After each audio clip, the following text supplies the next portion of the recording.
Hello guys, स्वागत छ तपाईहरुलाई सिभिल एन्ड टेक्नोलोजी युट्युब च्यानलमा।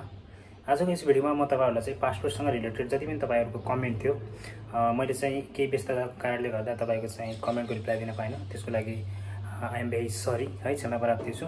र आजको यस भिडियोमा यो चाहिँ जस्तो तपाईले चाहिँ कमेन्ट गर्नुभएको छ त्यो समस्या कुनै अरूलाई पनि आउन सक्छ। सो जति चाहिँ मैले जानेको छु, जति चाहिँ मैले बुझेको छु त्यो हिसाबले म तपाईहरुलाई चाहिँ तपाईको कमेन्टको रिप्लाई दिनेछु यो भिडियोमा।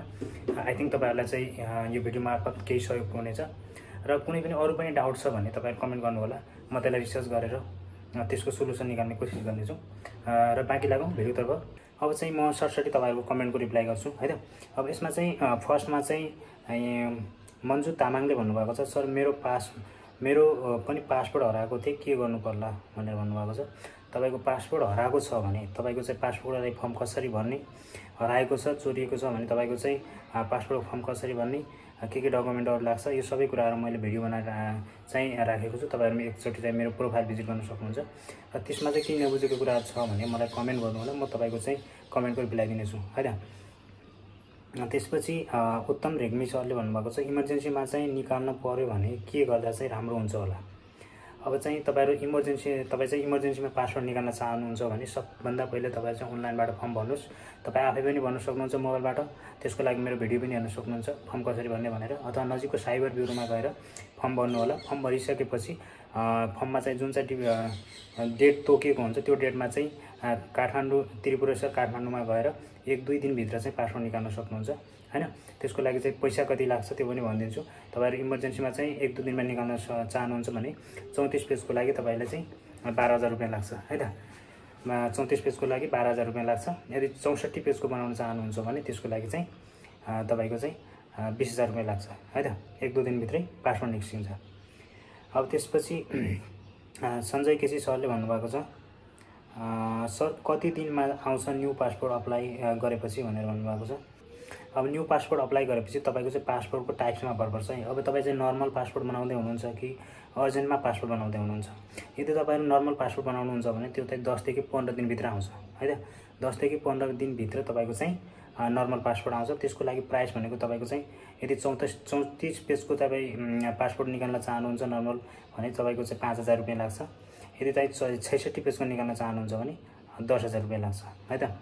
र अर्जेन्टमा निकाल्न चाहनुहुन्छ, इमर्जेन्सी पासपोर्ट निकाल्न चाहनुहुन्छ भने त्यसको लागि चाहिँ 1 देखि 2 दिनभित्र चाहिँ लाग्छ समय हैन। त्यसपछि चाहिँ शुल्क चाहिँ तपाईको चाहिँ 34 पेजको लागि 12,000, त्यसपछि 66 पेजको लागि 20,000 रुपैयाँ लाग्छ है त। विजय लामा सरको क्वेशन छ, जसमा चाहिँ सर मेरो भिसा आएपछि पासपोर्ट हराएको थियो अनि नयाँ पासपोर्ट निकाले, अहिले आएर फेरि हराएको पासपोर्ट अरूले भेटेछ र रिटर्न गरिदियो। अब हराएर भेटेको पासपोर्ट नै प्रयोगमा ल्याउन के गर्नु पर्ला भनेर भन्नुभएको छ। अब तपाईको चाहिँ हराएकै पासपोर्ट युज गर्न चाहनुहुन्छ भने सबैभन्दा पहिले जुन चाहिँ तपाईको पासपोर्ट छ, दुईटै पासपोर्ट लिएर डिपार्टमेन्ट अफ पासपोर्ट कार्यालय त्रिपुरेश्वरमा जानुहोस्। त्यहाँ गइसकेपछि उनलाई चाहिँ क्लियरिफाई दिनुस् कि मैले चाहिँ यसरी पासपोर्ट भेटेँ हैन। तपाईको जुन चाहिँ पुरानो पासपोर्ट थियो त्यो चाहिँ मैले पाएँ, अब चाहिँ म यो पासपोर्ट चाहिँ युज गर्न चाहन्न, म नयाँ पासपोर्ट युज गर्न चाहन्छु अथवा पुरानो पासपोर्ट युज गर्न चाहन्छु।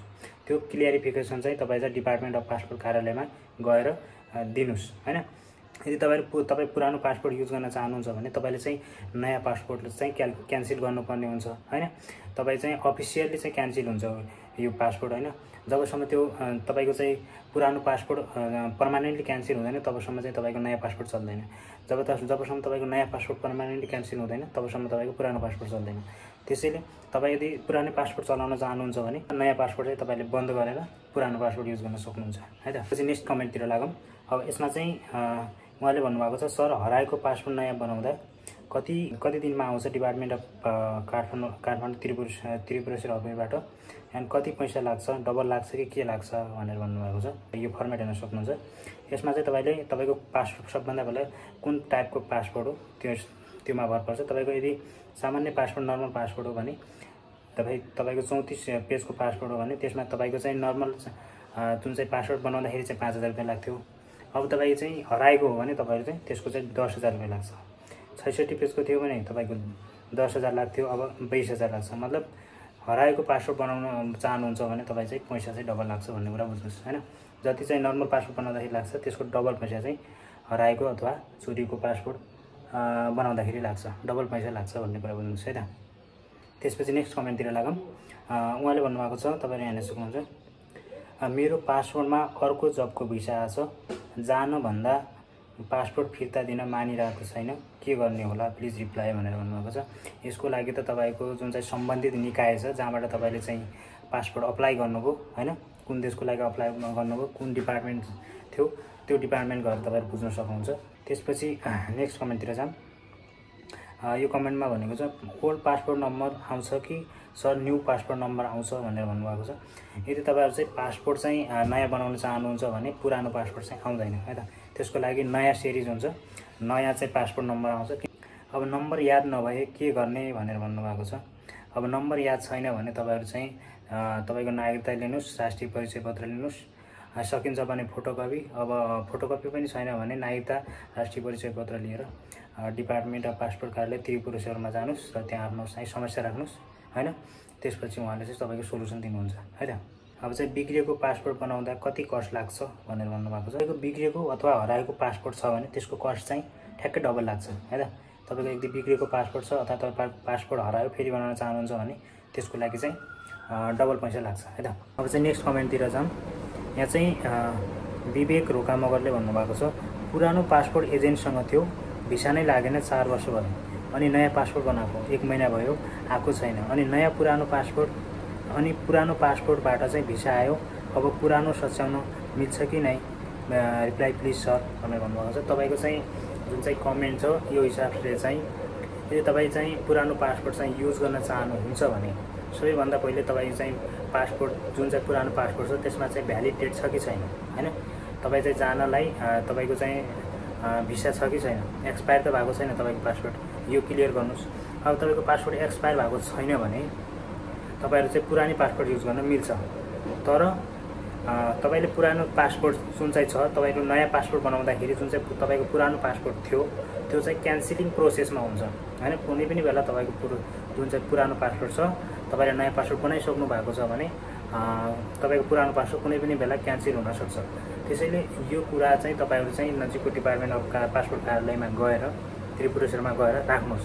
राखिसकेपछि त्यहाँ चाहिँ जुन चाहिँ पुरानो पासपोर्ट छ त्यो युज गर्न चाहनुहुन्छ भने जो चाहिँ रिसेन्टली अघि बनाउनु भएको छ तपाईँले नयाँ पासपोर्ट त्यसलाई चाहिँ ब्लक गर्नुहोस् होइन।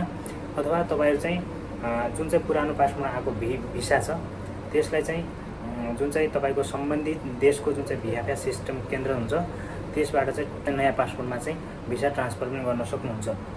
यसरी चाहिँ तपाईँ आफ्नो जुन चाहिँ पुरानो पासपोर्ट छ युज गर्न सक्नुहुन्छ। कि त तपाईँले चाहिँ नयाँ पासपोर्ट जुन छ त्यसलाई चाहिँ क्यान्सलिङ गर्नुपर्छ होइन, त्यसको चाहिँ रिपोर्ट बनाएर चाहिँ लिएर जानुपर्ने हुन्छ। चाहिँ पुरानो पासपोर्ट छ त्यसलाई चाहिँ क्यान्सल गर्नुपर्ने हुन्छ नयाँ पासपोर्ट बनाउनलाई। त्यसको लागि तपाईँ चाहिँ डिपार्टमेन्ट अफ पासपोर्ट कार्यालयमा गएर यसको चाहिँ सोल्युसन निकाल्न सक्नुहुन्छ है त। अब त्यसपछि नेक्स्ट कमेन्टमा जाऊँ। मेरो मम्मी एन्ड दिदीकोमा एड्रेसमा केशव कुर्ती हुने ठाउँमा केशर कुर्ती भएको छ, मतलब उहाँको चाहिँ थोडा चाहिँ राइटिङ सिस्टममा चाहिँ थोडा डिफ्रेन्ट भएको छ, यसले चाहिँ के फरक पर्छ कि पर्दैन भनेर भन्नुभएको छ। यसको लागि चाहिँ अब तपाईँ जति सक्दो चाहिँ आफूलाई चाहिँ सेक्योर गर्नको लागि तपाईँको जुन चाहिँ डकुमेन्टेसन छ त्यसलाई चाहिँ क्लियरिफिकेसनसँग राख्न चाहिँ जरुरी चाहिँ हुन्छ। तयारी राख्दा चाहिँ राम्रो मलाई लाग्छ होइन। कुनै पनि देशमा तपाईँहरू यदि बाहिर जानुहुन्छ भने त्यतिखेर तपाईँलाई चाहिँ गाह्रो हुनसक्छ, त्यो कन्डिसनमा तपाईँहरू केही पनि गर्न सक्नुहुन्न। तपाईँ त्यहाँ हुनुहुन्छ, अब डकुमेन्टेसन मिलाउनलाई उहाँ जानुपर्ने हुन्छ। यो कुराहरूमा चाहिँ भविष्यमा चाहिँ कुनै असर नगरोस् भन्ने चाहनुहुन्छ भने तपाईँलाई चाहिँ जतिसक्दो चाहिँ डकुमेन्टेसन चाहिँ आफ्नो चाहिँ मिलाएर राख्दा चाहिँ राम्रो। नेक्स्ट कमेन्टमा गएँ, thank you for civil and technology video बनाएकोमा भनेर भन्नुभएको छ। तपाईँलाई पनि धेरै धेरै धन्यवाद मेरो भिडियो चाहिँ मन पराइदिनु भएकोमा, कमेन्ट छोडिदिनु भएकोमा है त। त्यसपछि नेक्स्ट कमेन्टमा जाऊँ। च्यातिएको पासपोर्ट फेरि बनाउन कति खर्च लाग्छ भनेर भन्नुभएको छ। तपाईँको च्यातिएको छ, ड्यामेज भएको छ अथवा हराएको छ, तिनै केसमा तपाईँको पैसा नर्मल पासपोर्ट बनाउँदाखेरि जति लाग्छ त्यसको ठ्याक्कै डबल लाग्छ। मतलब सिम्पल पासपोर्ट बनाउँदाखेरि तपाईँलाई चाहिँ 5,000 लाग्छ भने च्यातिएको, ड्यामेज भएको अथवा हराएको पासपोर्ट बनाउन चाहनुहुन्छ भने त्यसको लागि 10,000 रुपियाँ लाग्छ। यानि कि ठ्याक्कै त्यसको डबल पैसा लाग्छ तपाईँलाई चाहिँ च्यातिएको पासपोर्ट बनाउँदाखेरि पनि है त। अब नेक्स्ट कमेन्टमा जाऊँ। सर मेरो पासपोर्टमा 15 महिना बाँकी छ, रिन्यू हुन्छ जिल्लाबाट भनेर भन्नुभएको छ। यदि तपाईँको 15 महिना बाँकी छ भने जनरली चाहिँ तपाईँको 5 देखि 6 महिना बाँकी छ भने तपाईँले चाहिँ पासपोर्ट इजिली चाहिँ कुनै पनि कार्यालयबाट बनाउन सक्नुहुन्छ। अब तपाईँको चाहिँ 15 महिना बाँकी छ भने तपाईँको चाहिँ यस्तो केसमा चाहिँ तपाईँको नयाँ भिसा आयो हैन, तपाईँ जुन डिपार्टमेन्टबाट चाहिँ विदेश जानुभएको थियो त्यो डिपार्टमेन्टबाट नभएर कुनै नयाँ भिसा आयो हैन, तपाईँको नयाँ भिसा आयो भने त्यस्तो केसमा चाहिँ तपाईँले चाहिँ रिन्यू गर्न सक्नुहुन्छ। एउटा केस अथवा कुनै विदेश यात्रा हैन यात्राको लागि जाँदै हुनुहुन्छ भने त्यस्तो केसमा चाहिँ रिन्यू हुन्छ। 15 महिना अथवा ज्यादाको चाहिँ तपाईँको एक्सपायर डेट छ भने हैन। नत्र यस्तो केसमा चाहिँ तपाईँको 5 देखि 6 महिनाभन्दा तलको मात्रै जनरली चाहिँ पासपोर्ट चाहिँ रिन्यू गर्न मिल्छ हैन। ओके गाइज, आजको भिडियोमा यति नै। म बाँकी जुन चाहिँ कमेन्ट छ तपाईँको चाहिँ नेक्स्ट भिडियोमा चाहिँ दिनेछु। आज चाहिँ यो भिडियो पार्ट 1 हो। तपाईँहरू चाहिँ यो भिडियो हेर्नुभयो भने म यसै भिडियो मार्फत तपाईँको जिज्ञासा चाहिँ दोस्रो भिडियोमा राख्नेछु। आजको भिडियोमा म पार्ट 1 यति नै राख्छु है त। भिडियो मन पर्यो भने च्यानललाई लाइक शेयर एन्ड सब्सक्राइब गरिदिनु होला।